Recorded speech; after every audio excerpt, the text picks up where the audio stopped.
Արթուր Խաչատրյան։ Հարցը սուղում եմ Նիկոլ Փաշինյանին,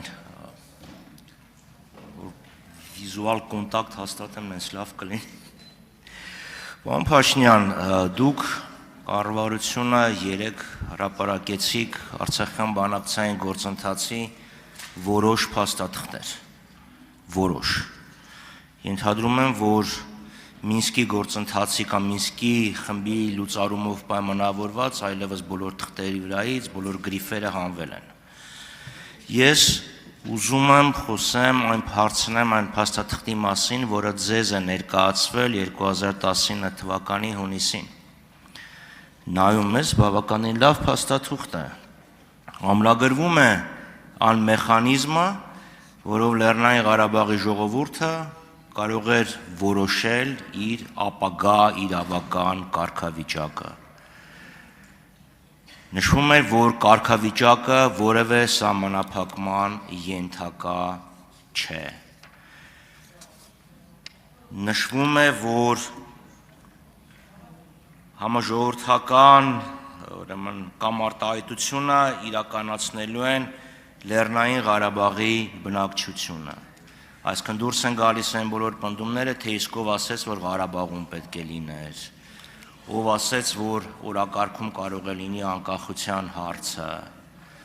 Փաստաթուղթ է, ապա շրջափակվում էր Լեռնային Ղարաբաղը, ժամանակավոր վարչակազմ էր հաստատվում, Հայաստանը դիտվում էր որպես Լեռնային Ղարաբաղի անվտանգության երաշխավորներից մեկը, պրոտեկտորը, բարձ ասած։ Ուզում եմ հասկանամ, դուք այս փաստաթղթին ինչ արձագանք եք տվել բանակցությունների ժամանակ ձեր ներկայացուցիչները Միացյալ Նահանգներում կամ եթե նա բանակցությունների գործընթացին հետևենք այս տարբերակը շրջանառվում էր 19 թվականից եւ ենթադրում եմ սա այն թուղթն է, որը Վիեննայում քննարկել եք Ալիևի հետ Մինսկի խմբի համանախագահների հովանու ներքո։ Որն էր եղել ձեր արձագանքը, որովհետեւ սանից հետո հետևել է Հայաստանի հռետորաբանության էական սաստկացում, ինչը թույլ է տալիս դատել, որ արձագանքը եղել է բացասական, բայց ամեն դեպքում ես կխնդրեի, որ դուք պատասխանեիք։ Հարցին կպատասխանի Հայաստանի Հանրապետության վարչապետ Նիկոլ Փաշինյանը, համեցեք մեծարգո պարոն վարչապետ։ Շնորհակալ եմ պարոն Խաչատրյան հարցի համար։ Նախ ձեր հարցին ի պատասխան ստիպված եմ հղում անել Երուսաղեմում Իսրայելի թագավոր Դավթի որդի Սողոմոնի առակների առաջին համարին, որտեղ բառացիորեն ասվում է հետևյալը. ճանաչել իմաստությունը եւ խրատը, ընկալել հանճարի խոսքերը, հասկանալ խոսքի բարդ դարձվածքները, ընկալել խոսքի բարդ դասվածքները, հասկանալ ճշմարիտ արդարությունը եւ ուղղել իրավունքը, պարզամիտներին խորագիտություն, իսկ երիտասարդներին միտք ու հանճար տալու համար, որպեսզի դրանք լսելով իմաստունն ավելի իմաստուն լինի, իսկ հանճարեղը առաջնորդություն ստանա, թափանցի առակների եւ խորույն ասույթների մեջ, իմաստունների ճառերի եւ նրանց այլաբանությունների մեջ։ Սա գիտեք ինչի մեջ բերեցի, որովհետև շատ կարևոր է առաջինը կարդալ եւ հասկանալ, թե ինչ է գրած, որովհետև այն ինչ որ դուք ասցիք, ուղիղ հակառակն է գրած։ Երբևէ որևէ բանակցային փաթեթում գրված չի եղել, որ ձեր կողմից նշված հանրաքվեն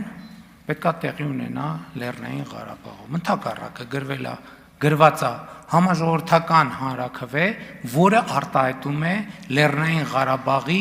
ամբողջ բնակչության ազատ կամ արտահայտությունը։ Եվ մեկնաբանությունը այդ թվում եղել է այն,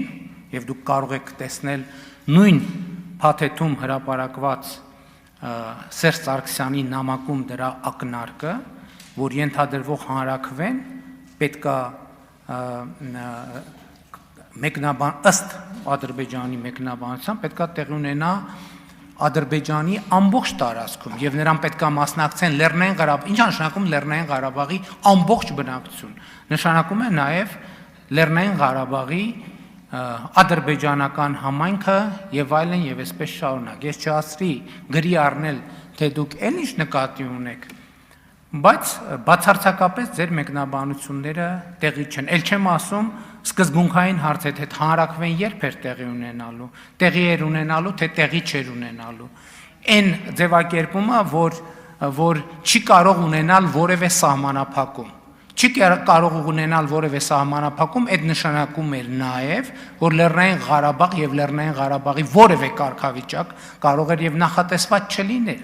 Իսկ թե Լեռնային Ղարաբաղի ինչ կարգավիճակ կարող էր նախատեսված լինել, դա ֆիքսված է նույն փաթեթում, արձանագրված ԵԱՀԿ 1996 թվականի դեկտեմբերի Լիսաբոնի գագաթաժողովում, որտեղ ասվում է, արձանագրվում է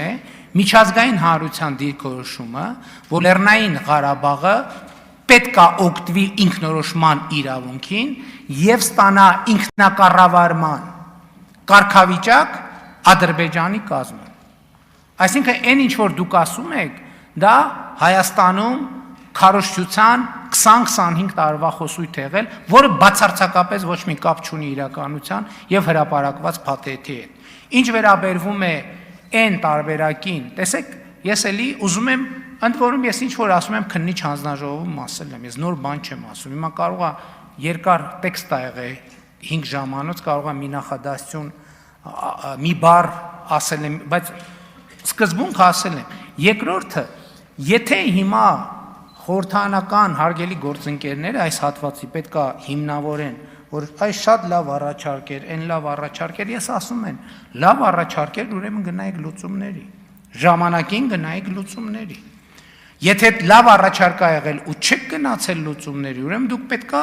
պատասխան տաք ժողովրդին, թե ինչի չեք գնացել լուծումների։ Իսկ եթե վատ առաջարկ ա եղել, ցանկացած հաջորդ առաջարկ նախորդից ավելի վատ ա եղել։ Եվ հիմա ի վերջո նաև ամփոփելով ուզում եմ ասել 2019 թվի փաստաթուղթը ինքը ինքնուրույն փաստաթուղթ չի։ Ինքը ինձ չի ներկայացվել որպես ԵԱՀԿ Մինսկի խմբի համանախագահողների նոր առաջարկ, որպեսզի դա ապացուցվի, այդ փաստաթղթի առաջին նախադասությունը սկսվում է «Мы президенты Ադրբեջանը и Արմենիի»։ Ես Հայաստանի նախագահ երբեք չեմ եղել, որ այս փաստաթուղթը ներկայացվեր ինձ։ Եվ այս փաստաթուղթը ներկայացվել է ինձ, իմ հարցումներին, իմ շեշտադրումներին ի պատասխան, որ լավ, հիմա որն է այսքան փաստաթուղթ կա, այս թվի, այն թվի, այն թվի, որն է ամփոփ նկարագրությունը Լեռնային Ղարաբաղի հարցի բանակցային գործընթացի իմ վարչապետ դառնալու պահին գոյություն ունեցած բովանդակության։ Եվ այս առաջարկը, ինչպես տեսնում եք, եթե դուք համեմատեք, կտեսնեք, որ պրոցեսները ցույց են տալիս իմ ասած ամբողջը։ Եվ դա արձանագրվում է նաև 2016 թվականին Սերժ Սարգսյանի գրած նամակով մի եզրագիծ եւ հաջորդ եզրագիծը, որի 2018 թվականի ապրիլի 17-ին Սերժ Սարգսյանը արել է այս ամբիոնից հայտարարություն, որը նույնպես փաթեթի մաս է։ Ընդհանրապես, որպեսզի կարճ ձեր ասածը տեքստի մեկնաբանությունը ընդհանրապես որևէ կապ չունի իրականության հետ։ Շնորհակալություն արձագանք։ Պարոն Փաշինյան, ես իհարկե փորձում եմ իմանալ զբանս հանճարը, բայց Պարոն Խաչատրյան չի լսվում, մի քիչ մոտ ես իհարկե փորձում եմ ճանաչել իմաստություն սխրատել իմանալ զբանս հանճարը, բայց չեմ մեջբերի Աստվածաշունչը, բայց մեր դասարանի Հովսեփյան Մուրադն ասում էր սփխեչը մարտի 8-ը կտրում է։ Դուք սկսել եք բանակցությունները ձեր սեփական կետից։ Ինչ նամակ ա գրել Սերժ Սարգսյանը, իդեպ մի քանի տենց նամակ ա եղել։ Եվ ինչ հայտարարություն ա արել ԵԱՀԿ գործող նախագահը 96 թվականի դեկտեմբերին, դա մետաֆիզիկա էր։ Այս իրավիճակը, որը ստեղծվել է, եւ այս փաստաթուղթը, դա մեծ պայթյունից հետո ստեղծված իրականությունն է։ Եվ այդ իրականության մեջ դες առաջարկվել է փաստաթուղթ, որտեղ նշվում է, որ Ղարաբաղի կարգավիճակը ոչինչով սահմանափակված չի լինելու։ Այո, Ղարաբաղի ժողովրդին ընտրության իրավունք է տրվելու։ Ուզում ես լինես անկախ, ուզում ես լինել Հայաստանի կազմում, ուզում ես վերադառնալ Ադրբեջան, ուզում ես, չգիտեմ, Կոմորյան կղզիների հետ ինչ-որ միասնական պետություն ստեղծես։ Նրանք էին ընտրում, ստեղ գրված է Նասիլենիա Նագորնո Ղարաբաղը, Լեռնային Ղարաբաղի ժողովուրդը, իրանք են կամ արտահայտություն, իրանք են խոսելու։ Բնակչություն, այո, Նասիլենիա, բնակչությունը, այսինքն Լեռնային Ղարաբաղի բնակչությունն էր որոշելու, այլ ոչ թե Ադրբեջանը կամ Կոմորյան կղզիները։ Եվ վերջը, խնդրում եմ վերադառնանք իմ հարցին։ Այս փաստաթուղթը, որը ներկայացվել է կամ ձեզ կամ Արմեն Սարգսյանին, որտեղ ասինը թվի նախագահ Արմեն Սարգսյանն էր, կամ ուղղակի մի հատ քարտուղարուի կամ թարգմանիչ սխալ է գրել։ Սրան դուք ինչ եք արել, ասել եք գնա փոխի վարչապետ Ցարքի նախագահի փոխարեն, ասել եք լավն է, բայց այս Նասիլենյան նարոդ Սարքի որն է եղել այս փաստաթղթին ձեր արձագանքը։ Դուք ինքներդ 18 թվին հայտարարել եք, որ Պուտինն ասել է, որ դուք դագավարասպասոբն եք, չէ՞, 18 թվականին հիշում եք։ Դագավարասպասոբն եք։ Պայմանագրը ունակ։ Ուզում հասկանամ, այս պայմանագիրը կամ այս առաջարկությունը, որը ներկայացվել էր, այս թուղթը, ձեր արձագանքը ինչ էր եղել, որովհետև այս իրավիճակը, եթե սա տեղի ունենար, մենք ունենայինք անհամեմատ շատ ավելի լավ իրավիճակ, քան թե մի իրավիճակ, որը ունենք այսօր։ Ադրբեջանի ապակառուցողականությանը կհակադարձեիք հայաստանյան կառուցողականության։ Չէր լարվի իրավիճակը, պատերազմական իրավիճակ չէր առաջանա, որը դուք հետո ասում եք, որ չկանխեցի, որովհետև դա թոկը կտրելու միակ տարբերակն է։ Վերջը, ասեք խնդրում եմ,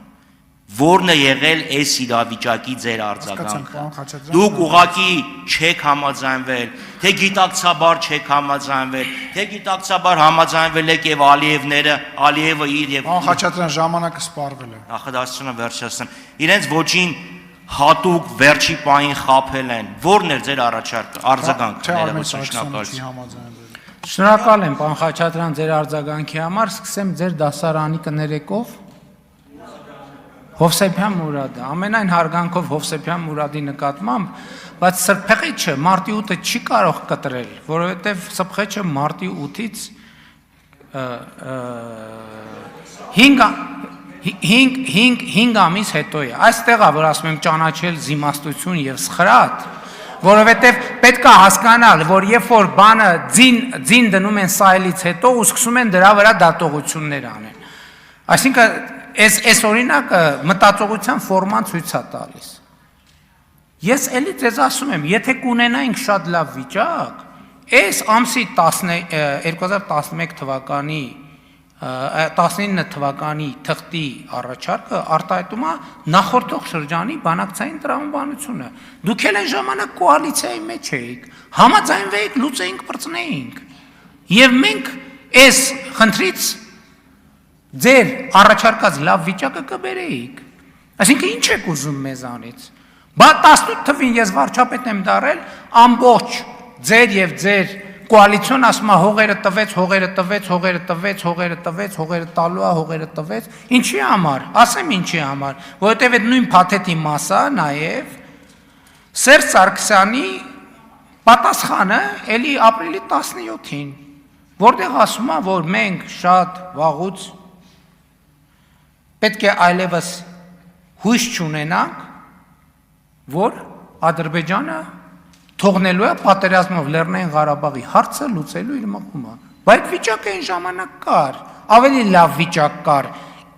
Ինչի չեն լուծել։ Բա ինչի չեն լուծել։ Ինչի են եկել ասում բանակցությունները կանգնած են փակուղիա ու պատերազմը։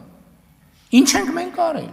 Մենք սկսել ենք ուսումնասիրել բովանդակությունը եւ հարցեր ենք տվել համանախագահողներին։ Իմիջայլոց, այդ ինչ որ ասում եք, ժողովուրդ, հարգելի գործընկերներ, ես վերջին 2020 թվականից 5-6-10 անգամ այս ամբիոնից այս թեմաներին անդրադարձել եմ, որ ասել եմ Լեռնային Ղարաբաղի ամբողջ բնակչություն համաժողովրդական հանրաքվե,